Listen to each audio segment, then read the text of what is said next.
Olá, meus amigos, saudações a todos de acordo ao fuso horário. Amigos, vamos a mais uma aula do processo civil, não esqueça, e dessa vez vamos falar sobre os atos processuais, ok? Meus amigos, os atos processuais, do ponto de vista do direito civil, são organizados da seguinte forma. Primeiro encontramos os atos das partes, consubstanciadas ou consubstanciados no artigo 150. Os atos das partes, no segundo artigo 150, são os requerimentos e os articulados. Os articulados são peças processuais praticadas pelas partes. Neles formulam os fundamentos da ação e da defesa, bem como o pedido. Ok? Podemos enquadrar nessa cadeia de atos a petição inicial e a réplica por parte do autor e a contestação e a reconvenção por parte do réu. Ok, amigos, dando sequência à nossa aula, agora vamos falar sobre o artigo 156, atos dos magistrados. Aos magistrados cabe-lhes exarar despachos e sentenças. Os despachos são decisões interlocutórias. As sentenças são decisões definitivas sobre um determinado processo, sobre uma determinada causa. Quais são os requisitos da sentença? Os requisitos essenciais da sentença são o relatório, que fixa com precisão os factos, os fundamentos de facto e de direito, que sustentam a decisão do juiz e a decisão. Quanto aos atos da Secretaria, estamos a falar do artigo 161 e seguintes. Primeiro é preciso dizer que a função da Secretaria é apoiar administrativamente o judiciário através de transcrição de documentos, agendamentos de depoimentos e audiências, bem como arquivamentos de processos. Ok? Então, quais são os atos? Os atos classificam-se em gerais e especiais.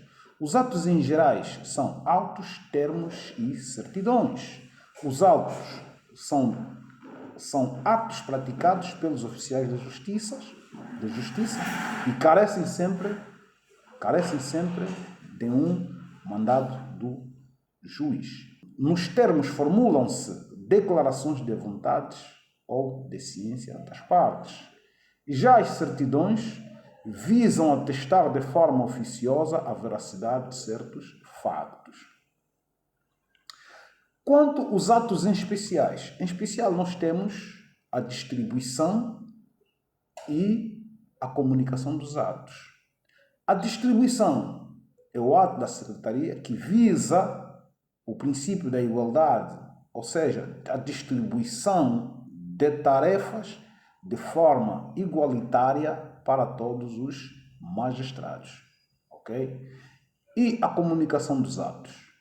A comunicação dos atos tem como objeto a citação e a notificação. Quais são os meios? Através do mandado, se for na sede da comarca, através de cartas, que também tem uma subdivisão em cartas rogatórias se a comunicação for para fora do país, e cartas procatórias se for numa comarca diferente, isso é, dentro do país. E depois a comunicação também poder ser feita por Telegram ou por ofício em casos de urgências.